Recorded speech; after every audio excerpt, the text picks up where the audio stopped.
Population de Côte d'Ivoire, bonsoir. Avant tout propos, tout comme je l'ai dit, aujourd'hui c'est vendredi 11 juillet 2025, que l'âme de mon défunt frère Serge Tola repose en paix, que Dieu lui pardonne tous ses fautes, que Dieu l'agrée dans son Janat fidèle. Mais Kali Tola, du miracle ivoirien de l'année 60, où après le miracle ivoirien, la Côte d'Ivoire a connu la conjoncture jusqu'à la crise en 90, il a fallu une personne. Il y a eu le comité interministériel de stabilisation et de relance économique qu'on appelle AFR. Assainissement, stabilisation et relance économique. À la fin, a sauvé la Côte d'Ivoire du naufrage. À la fin, la Côte d'Ivoire qui était l'économie en 90 qui était en déliquescence à volo. Ali Baba et les 40 voleurs. Il a fallu le président Alassane Ouattara qui sauva la Côte d'Ivoire en 90. Il a nommé 20 ministres plénipotentiaires qui ont pu agir afin de redresser l'économie qui était à volo. La Banque mondiale avait mis la clé sur les payasons. Il a fallu Ouattara, ministre délégué auprès de l'économie et des finances, lui-même à la fin, Tablon Duncan, Efi Amara, ministre des Affaires étrangères, Jacqueline Hope, première femme agrégée en Afrique, ministre de la Justice, Guy Alain Goz, ministre des Matières Primaires, Ferdinand Kakou Angora, ministre du Commerce, Bamba Famoussa, ministre de l'Éducation nationale, Alassane Salif Ndiaye, ministre de l'Enseignement supérieur, Émile Constant Bombé, ministre de l'Intérieur, Lambert Feu, Lambert Kwasi Kona, ministre de l'Agriculture. Alassane avec 20 ministres plénipotentiaires ont pu relever le défi, ont pu redresser, qui a redressé l'économie, qui a fait payer les impôts, commençant par le père fondateur, le président Oufoué. Même Alassane n'a pas laissé son propre oncle, l'ancien Fifi, à payer ses impôts. C'est un richissime homme, non, Vénard Amakoui, Rizafé, qui avait plusieurs immeubles en Côte d'Ivoire, a lui aussi payé ses impôts. Alassane sauva la Côte d'Ivoire 2 fois, en 90 et en 2010. Aujourd'hui, Alassane a tout dormi. Nous, jeunes de Côte d'Ivoire, nous lui serons reconnaissants pour tout ce qu'il a fait.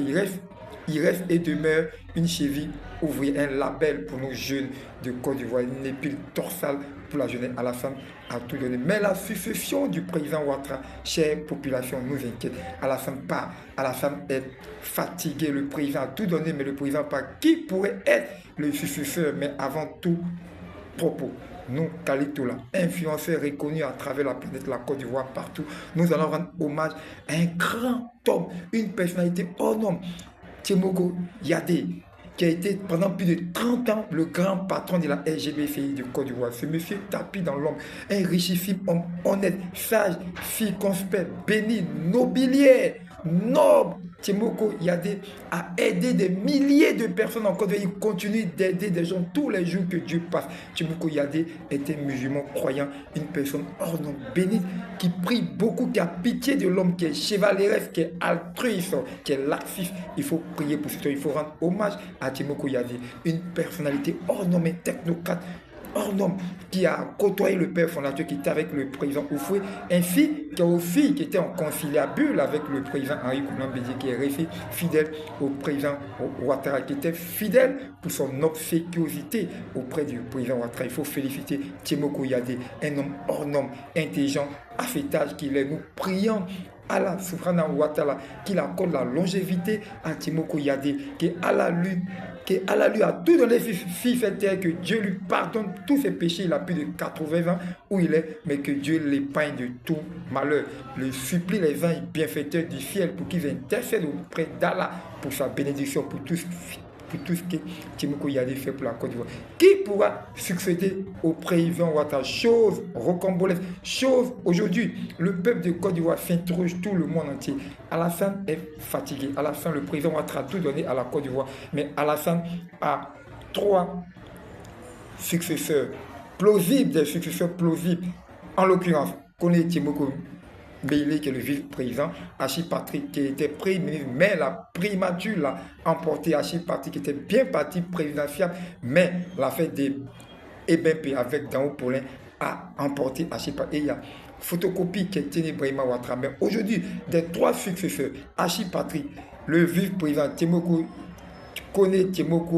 mêlée et photocopie, je vous le dis, ouvrons bien les paupières du discernement pour ceux qui savent lire entre les lignes, car la politique est la saine appréciation des réalités, mais du moment, mais la politique est aussi là de tromper le peuple tout en y gardant la sûreté du peuple, la confiance du peuple. En politique, tous s'imaginent la sûreté ne vivent pas la certitude. On transforme tout en politique, car c'est ceux qui exercent le métier de la politique qui sont des mythomanes, la politique c'est de l'art. Aujourd'hui, photocopie est l'homme fort. Photocopie en tapinois, photocopie timide, intelligent, précurseur qu'il est. Photocopie est le socle et le fondement présentement du RADP. La panoplie des personnalités sont tous avec photocopie. En l'occurrence, le président du RADP, le président Kone Kafana, et avec photocopie Fidel Sarasoro, et avec photocopie Masséré Touré, secrétaire général, plus de 20 ministres sont avec lui. Il a l'intelligence, il est humble, timide, tapé dans l'ombre. Il peut succéder au président, car pour être le successeur du président Alassane, il faut avoir trois choses: le charisme, la carrure et l'autorité. Photocopie a le charisme, il a la carrure et il a l'autorité. Chers frères et frères, vous qui me suivez. Donc photocopie peut succéder au président Ouattara. Il a les renseignements généraux de la présidence et les renseignements généraux de l'État. Il a une équipe, il est un simple tapis, mais dans l'ombre, photocopie a les potentialités. Ne baignons pas dans la sempiternelle autosatisfaction et autodétermination d'une ignorance, d'une insouciance, d'une incohérence et d'une sous-culture délinquante. Car le RADP est au bord de l'implosion. Si on y prend garde, il y aura explosion et implosion. Car le RADP, après Ouattara, demeurera une frêle poids morte, réduit à l'état de vessie et de relique. C'est la femme qui le sort, le gardien, il est tout, il est le pilote, le navire ivoire émergent, gagnant et en plein milieu de mer. Le navire contient 32 millions de population, le navire en plein milieu de mer, océan. Celui qui a la capacité, l'honnêteté, la sagesse, le président Ouattara qui est le pilote, le gardien du navire, le commandant de bord, le président est fatigué. Celui qui peut, en l'occurrence, succéder au président dans ce navire présentement, dans l'escafette RAVP, dans le Landerneau, est bel et bien Tiéné Brahima Ouattara dit photocopie. Que ça déplaise aux gens ou pas, il en a la capacité, il est circonspect, intelligent, lucide, honnête, tapis dans l'homme, songe, est sage, il a toute l'escasseté du RADP avec lui et c'est l'homme fort.